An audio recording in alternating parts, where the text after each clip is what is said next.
Oke, kita lanjut lagi ya teman-teman. Di sini kita langsung masuk ke tim disposal. Tim disposal ini adalah hilangnya kendali induk atas anak perusahaan. Penyebabnya ada tiga. Yang pertama, anak perusahaan ini menjual lagi sahamnya ke pihak luar atau ke NCI, bukan ke induk. Kemudian yang kedua ini, induk tidak memanfaatkan preemptive right. Nah, preemptive right ini adalah kayak hak untuk memesan ketika di mana saat anak perusahaan ini menerbitkan lagi lembar saham itu si induk ini kayak pesan gitu supaya proporsi kepemilikannya atas anak perusahaan ini tidak berkurang gitu. Nah, kalau induk ini tidak memanfaatkan preemptive right ini, maka induk bisa saja kehilangan kendali atas anak perusahaan. Kemudian yang ketiga itu terdapat pemegang surat berharga dari anak perusahaan yang mengeksersis stock warrant dan stock option. Jadi persentase kepemilikan induknya berkurang. Nah, untuk contoh ilustrasinya di sini si induk atau P memiliki 600.000 dari 1 juta lembar saham si anak atau PTS. Jadi dari sini kita bisa tahu persentase kepemilikan P atas S adalah 60%. Ada keterangan bahwa nilai tercatat net asetnya adalah $120.000 dan goodwill-nya $15.000. Nah, ini tuh ada satu kejadian di mana S ini kembali menerbitkan 500.000 lembar kepada investor baru. Jadi kepada investor baru ya, bukan ke PTP-nya. Nah, 500.000 lembar ini itu sepertiga ya kan. Jadi kan karena dia awalnya ada 1 juta lembar saham yang beredar, terus dia ditambah lagi nih, menerbitkan lagi 500.000 lembar saham. Jadi lembar saham beredar milik PTS adalah 1.500.000, ya kan? 1.500.000 lembar. Nah, itu adalah sepertiga. Jadi 500.000 ini adalah sepertiga kepemilikan totalnya. Nah, pada saat menerbitkan 500.000 lembar ini, itu harga yang ditawarkan adalah $80.000 gitu. Oke. Di sini akan mengakibatkan perubahan persentase kepemilikan atas si P. Jadi awalnya dia punya 600 dari 1.000, ya kan? 600 per 1.000. Sekarang dia nih si S menambah lagi 500.000 lembar saham, ya kan? Nambah 500. Tapi ini dijualnya ke pihak lain, bukan ke PTP. Jadi kepemilikan lembar saham PTP atas PTS tetap 600, ya kan? Tetap 600. Tapi jelek banget nolnya. Tetap 600, tapi jumlah saham yang beredarnya jadi 1.500, ya kan? Udah beda nih di sini. 600 dibagi 1.500, jadinya persentase kepemilikannya adalah 40%. Kayak gitu. Nah, kalau kita disuruh cari net aset setelah PTS ini menerbitkan 500.000 lembar saham tuh berapa sih? Jadi kita lihat net aset di awal yaitu 120.000 dari sini ya. Terus ditambah 80.000 ini dari harganya. Harga jualnya 500.000 lembar saham itu tadi. Jadi kalau kita ditanya net aset S setelah penjualan saham tuh berapa? Jadi hasilnya adalah 200.000. Dari 120.000 ditambah 80.000. Nah, untuk cari laba ruginya, kita harus lihat dulu di sini. Di kotak yang warna biru ini. Ya, di baris pertama, kita masukin dulu kepemilikan P setelah menerbitkan saham. Kepemilikan P di S setelah S ini menerbitkan saham, ya kan? Setelah penerbitan saham. Jadi, persentase kepemilikannya itu kan jadi 40% ya. Dikaliin sama 200.000 ini. Ya kan? Berarti hasilnya adalah 80.000 ya, 80.000. 80. Bener nggak sih? Iya bener 80. Kemudian untuk cari goodwill-nya. Di sini goodwill-nya awalnya ada 15.000, tapi 15.000 ini untuk 60% kepemilikan atas si PTS. Sedangkan sekarang dia itu kepemilikannya cuma 40%. Setelah S ini menerbitkan saham, kepemilikan PTP atas PTS itu 40%. Jadi kita harus mengadjust lagi goodwill-nya. Caranya adalah dengan 15.000 ini dibagi dengan 60%, kemudian dikalikan dengan 40%. Itu hasilnya adalah $10.000. Jadi 80 ditambah 10 adalah $90.000. Jadi, kepemilikan P di S setelah S menerbitkan saham itu adalah $90.000. Kemudian, di baris kedua ini, kita cari nilai kepemilikan P di S sebelum S ini menerbitkan saham yang 500.000 lembar ini. Jadi, awalnya dia kepemilikannya masih 60%, jadi dikali 60%, ininya, apanya? Nilai tercatat asetnya. Kenapa nggak ditambah 80? Karena 80 ini, nilai 80 ini muncul setelah S ini menerbitkan 500.000 lembar saham. Jadi karena ini sebelum menerbitkan saham, maka 80 ribunya itu nggak ada. Jadi 60% kali 120.000 jadinya 72. Kemudian ditambah nilai goodwill-nya 15. Ini nilai goodwill-nya nggak usah disesuaikan ya, karena ini kan emang udah sesuai nih 15.000 ini untuk 60% kepemilikannya dia. Gitu. Jadi 72 tambah 15 adalah 87. Jadi di sini kepemilikan P di S sebelum S menerbitkan saham itu adalah 87.000. Di sini ada selisih nih, di mana kepemilikan setelah menerbitkan saham ini lebih tinggi sebesar 3.000 atau selisihnya 3.000 dari kepemilikan P sebelum S ini menerbitkan saham gitu. Jadi ketika nilainya setelah menerbitkan saham lebih tinggi daripada nilai sebelum menerbitkan saham, maka di sana akan diakui laba dim disposal. Laba dim disposalnya 3.000 dari 90.000 dikurangi 87.000. Untuk jurnal yang dibuat, karena dia laba, dan dia harus menyesuaikan nilai investasi ke nilai investasi setelah S menerbitkan saham, maka investasinya nanti akan bertambah sebesar selisih itu. Karena investasinya bertambah, maka dia akan masuk di sisi debit.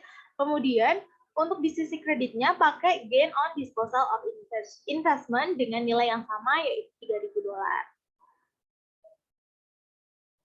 Kemudian, di sini ada perubahan kepemilikan induk yang tidak mempengaruhi kendali akibat penerbitan tambahan saham oleh anak perusahaan. Nah, jadi ketika S ini menerbitkan tambahan saham, itu tadi ada 3 kemungkinan, di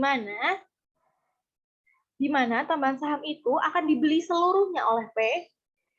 Jadi ketika si anak itu menerbitkan 500.000 lembar saham, maka 500.000 lembar saham itu dibeli semuanya oleh P. Kemudian dua ini tambahan saham tersebut dibeli seluruhnya oleh P dan NCI secara prorata. Kemudian yang ketiga, ini tambahan saham tersebut dibeli seluruhnya oleh NCI. Jadi P ini nggak beli apa-apa dari tambahan saham yang diterbitkan oleh anak. Ini adalah contoh soal yang kita bahas sebelumnya. Nah, jadi kan dia menerbitkan 500.000 lembar saham dan P ini nggak membeli sama sekali. Berarti ini adalah kemungkinan ketiga. Kita mulai dari kemungkinan pertama ya, di mana tambahan saham itu dibeli semua oleh P. Di sini ilustrasinya pada tanggal 1 Januari 2021, P ini membeli 14.000 lembar saham dengan nilai par $10.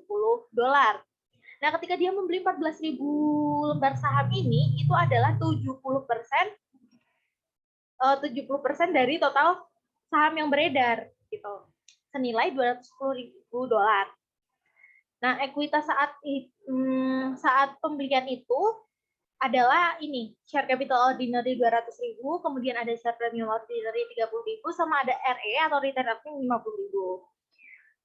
Oke, di sini ada keterangan bahwa nanti kalau ada selisih antara harga beli dan ekuitas, ini akan dimasukkan ke undervalued slide. Oke ya.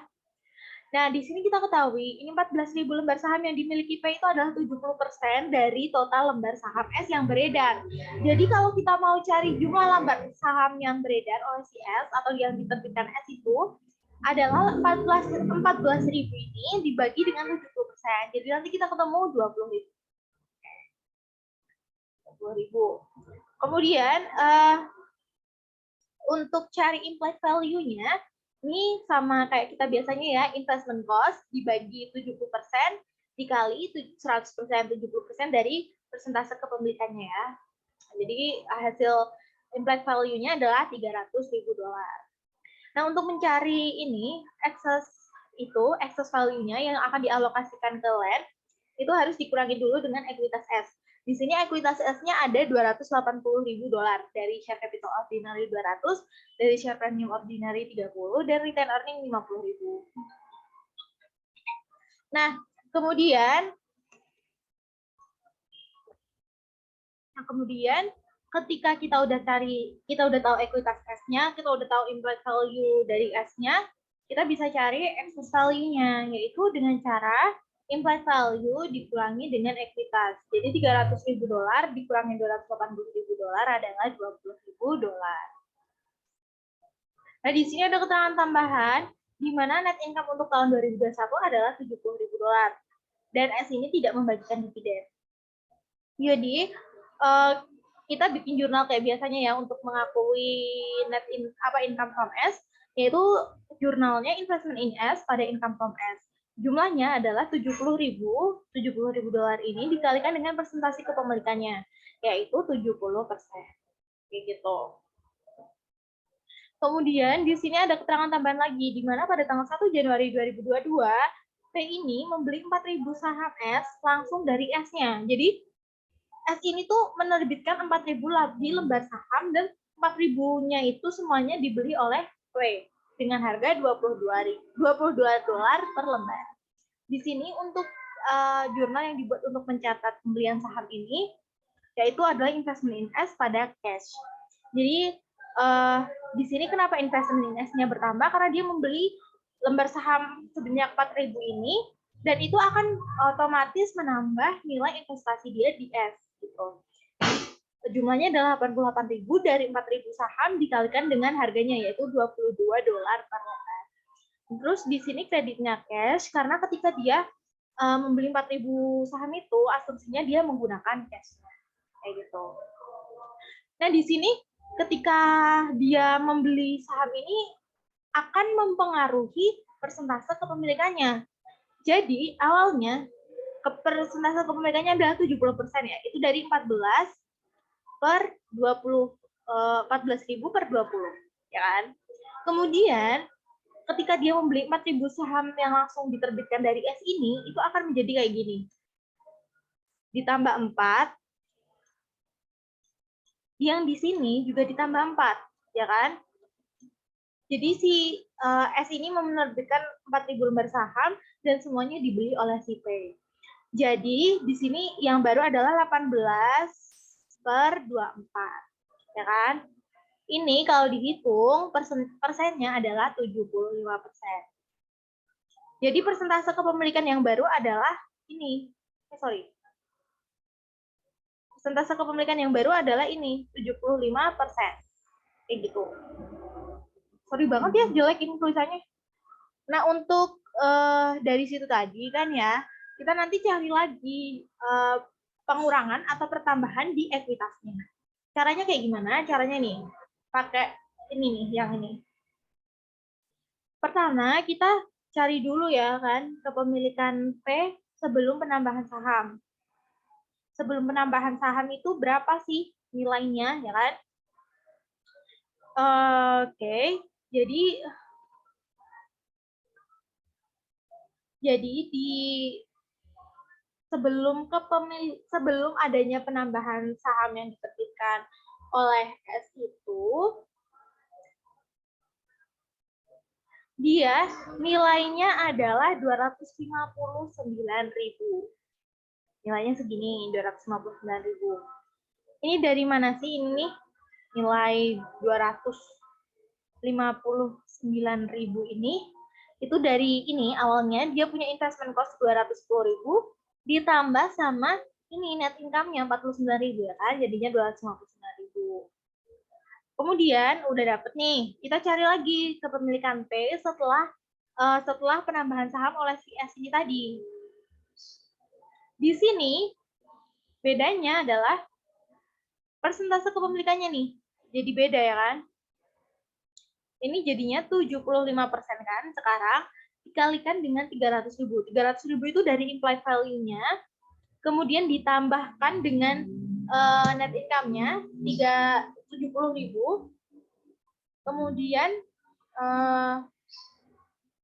Kemudian ditambahkan lagi dengan ini investment in S yang ini. Sorry. Ya, jadi hasilnya 300.000 ditambah 70.000 ditambah 88.000 dikalikan dengan 75%. Hasilnya adalah 343.500. Ya kan? Udah nih, di sini ternyata kepemilikan di PTP atas PTS setelah penambahan itu adalah lebih tinggi daripada kepemilikan P sebelum penambahan saham. Jadi ada selisih di sana. Ada selisih 84.500. Sedangkan penambahan yang kita dapat itu adalah 84.500. Sedangkan harga yang kita bayar atau harga yang P bayar itu adalah 88.000. Jadi di sana ada decrease in equity karena harga yang kita bayar itu lebih besar daripada apa yang kita dapat, penambahan yang kita dapat gitu. Jadi ada decrease in equity sebesar 3.500. Gitu. Harus disesuaikan dengan ini, harus disesuaikan dengan book value interest acquired-nya. Acquired dari sini. Dari selisih antara kepemilikan PDS sebelum penambahan saham dan setelah penambahan. Gitu. Ada selisih 3.500 karena dia decrease ya, berarti dia harus mengurangi investment in S. Makanya investment in S-nya ada di sisi kredit. Kemudian di sisi debitnya kita pakai akun additional paid in capital atau share premium kayak gitu. Kemudian untuk yang kedua, ini untuk langsung yang kemungkinan ketiga ya, di mana tambahan saham itu dibeli seluruhnya oleh NCI.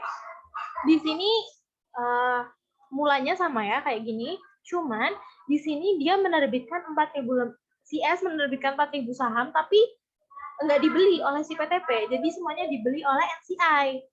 Jadi kayak gini, kalau ini kan atas bawah ditambah 4 nih. Jadi awalnya kan 14/20. Cuman kalau yang di kemungkinan yang ini tambahan dibeli semua oleh NCI itu ininya ditambah 4. Tapi kepemilikan si PTP-nya atau PTS itu nggak tambah karena ya udah nggak dibeli sama dianya, nggak dibeli sama PTP-nya. Jadi totalnya adalah 14/24. Ini kalau dijadiin persen adalah 58,3%. Nggak bisa. 58,3%. Kayak gitu. Nah, untuk cari interest and equity-nya itu sama ya. Kayak yang sama kayak yang ini di atas, kotak di atas. Kita cari kepemilikan di P sebelum dulu, ini sama. Karena kondisi awalnya sama ya. Kemudian kepemilikan P di S setelah penambahan saham. Di sini yang beda cuma persentase kepemilikannya aja gitu. Kalau yang di atas ini 75%, kalau yang di bawah ini 58,33%. Hasilnya adalah 267, 167. Nah, karena di sini itu si PTP nggak mengeluarkan uang untuk membeli saham yang beredar karena ya dibeli semuanya oleh NCI, maka kita bisa langsung kelihatan interest in equity-nya, di mana di sini ada selisih 8.167 dari kepemilikan PDS setelah penambahan dengan kepemilikan PDS sebelum penambahan. Gitu. Jadi karena setelah penambahan itu lebih besar, maka dia ada interest di sana. Karena ada interest di sana, maka nilai investment in S-nya bertambah, makanya dia di debit, kemudian di kreditnya adalah additional paid in capital atau share premium dengan harga 8.000 dengan nilai 8.100 kayak gitu. Oke, kita lanjut ke yang terakhir, yaitu pembelian saham. Ini dihapus dulu deh.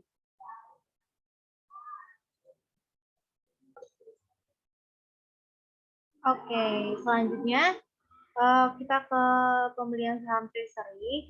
Di sini pembelian atau perolehan saham treasury dari NCI oleh anak perusahaan ini akan menyebabkan penurunan ekuitas anak, dan juga jumlah saham anak yang beredar ini juga akan berkurang. Di sini ada 3 kondisi di mana jika pembelian saham treasury ini sama dengan book value saham, maka nggak ada perubahan dalam bagian induk atas ekuitas anak, kan? Meskipun persentase kepemilikan induknya naik. Kalau pembelian saham treasury-nya lebih dari value, nanti akan ada penurunan dalam bagian induk atas ekuitas anak dan persentase kepemilikan induknya naik, ya kan? Kemudian ketika ketiga ini, kondisi ketiga di mana pembelian saham treasury kurang dari book value sahamnya, nanti akan terjadi kenaikan di bagian induk atas ekuitas anak. Tapi persentase kepemilikan induknya tetap naik ya. Nah, karena untuk kondisi yang kedua dan ketiga ini, induk itu perlu membuat jurnal penyesuaian. Di sini ada ilustrasi di mana P memiliki 80% kepemilikan saham S, yang di per 31 Desember 2021 ini jumlah lembar saham yang beredar adalah 10.000 lembar. Kemudian pada tanggal 1 Januari 2022 itu si S membeli kembali sahamnya 400 lembar, tapi ini yang dibeli lagi itu punyanya NCI, bukan punyanya si P. Jadi ada pengaruhnya, nanti kita lihat di tabel berikut. Ini asumsinya dengan equity method ya. Di sini sebelum pembelian treasury share capital ordinary yang dimiliki oleh anak adalah 100.000. 100.000 dolar ini adalah dari 10.000 lembar saham yang beredar dikalikan dengan 10 dolar, yaitu nilai pasnya. Kemudian di sini ada tambahan informasi return earning 100.000 juga, jadi book value net asetnya itu adalah 200.000. Di sini treasury reserve-nya masih nggak ada ya, jadi total equity-nya segitu. Persentase kepemilikan P atau PTS itu adalah 80%. Berarti lembar saham yang dikuasai oleh PTP adalah 8.000 lembar. Jadi bagian P atas ekuitas S itu adalah ini total equity S 200.000 dikali dengan 80%. Jadinya adalah 160.000. Oke, terus di sini di kolom yang kedua ini kita lihat nih, setelah pembelian treasury shares itu ngaruhnya gimana? Kalau cost-nya itu adalah 20. Kalau cost-nya 20 ya. Di sini sampai sini sama ya. Sampai sini sama kayak sebelum pembelian treasury shares-nya. Terus di bagian treasury shares di sini ada pengurangan sebesar 8.000. Itu dari 400 lembar saham dikali dengan 20 dolar. Jadinya 8.000. Nih, jadi 200.000 karena treasury shares ini sifatnya mengurangi ekuitas ya. Jadi 200.000 dikurangi 8.000 adalah 192.000 ya kan. Kemudian untuk cari perhitungan persentase kepemilikan si P-nya itu, jadi dia kan masih punya 8.000 lembar saham yang dikuasai ya. Kemudian saham yang beredar itu berkurang 400 lembar. Jadi awalnya 10.000 dikurangi 400 lembar jadinya 9.600. Jadi kalau dibikin persen, jadi persenannya adalah 83,33%. Di sini kita bisa tahu juga bagian P atas ekuitas S ini adalah 160.000. 160.000 itu 83,33% dikali 192.000. Nah, di sini karena book value-nya sama pembeliannya sama, maka dia nggak dibikin penyesuaian gitu. Jadi no entry untuk jurnalnya ya. Kemudian, oh ya ini aku lupa kasih tahu ya, di sini ada keterangan tambahan bahwa book value per sahamnya adalah 20. Jadi ketika ini book value-nya 20 dan ini harga sahamnya adalah 20 juga, pembelian sahamnya 20 juga, maka nggak perlu ada penyesuaian, jadi jurnalnya no entry. Kemudian di sini kalau cost-nya ini lebih besar, cost-nya lebih besar dari book value-nya. Sampai sini sama, aman. Di bagian treasury shares itu 400 dikaliin sama cost-nya 30 dolar, itu 12.000. Jadi 200.000 dikurangi 12.000 adalah 188.000. Untuk persentase kepemilikan, perhitungannya masih sama. Kemudian untuk bagian P atas ekuitas S-nya itu 188.000 dikali 83,3%, hasilnya adalah 156.667. Nah, di sini bagian P atas S itu berkurang. Awalnya dia punya 160.000, tapi sekarang jadi 156.667. Nah, di sini harus ada penyesuaian nih. Kita harus menyesuaikan nilai investasi ke nilai investasi setelah pembelian treasury shares. Jadi karena berkurang, maka investment INS-nya berkurang, maka harus ditaruh di kredit. Kemudian untuk akun di debitnya adalah kita pakai additional paid-in capital atau share premium. Sebesar selisih antara bagian P atas ekuitas sebelum pembelian treasury shares dan setelah pembelian treasury shares. Di sini 160.000 dikurangi 156.667 adalah 3.333 gitu. Oke. Setelahnya adalah ini cost-nya, harga belinya itu adalah $15, di mana lebih kecil dari book value-nya. Sampai sini sama, habis itu sampai sini sama ya. Untuk treasury shares-nya kita cari itu $15 dikali dengan 400 lembar, hasilnya adalah 6.000. Jadi total ekuitasnya adalah 200.000 dikurangi 6.000 adalah 194.000. Untuk cari bagian P atas ekuitas S adalah 161.667, ini dari total ekuitas dikalikan dengan persentase kepemilikan. Untuk perhitungan persentase kepemilikannya juga masih sama. Nah, di sini beda lagi kan nih. Jadi bagian P atas ekuitas sebelum pembelian sama sesudah pembelian beda. Tapi nilai bagian P atas ekuitas setelah pembelian ini lebih besar. Jadi harus disesuaikan di sini. Dengan jurnal investment in S untuk menyesuaikan ya dari 160 ke 161.667 ditambah nilai investment in S-nya sebesar 1.667. 1.667 ini adalah selisihnya, ya kan? Kemudian untuk di sisi kreditnya itu pakai akun additional paid-in capital atau share premium. Total 1.667 juga. 1.667, sorry.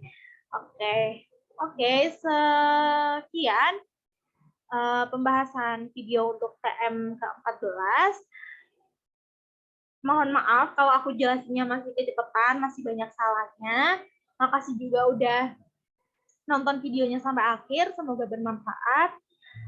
Semoga sukses ya teman-teman buat UAS-nya. Semoga kita masih ketemu lagi di semester depan dan juga sampai wisuda nanti. Terima kasih.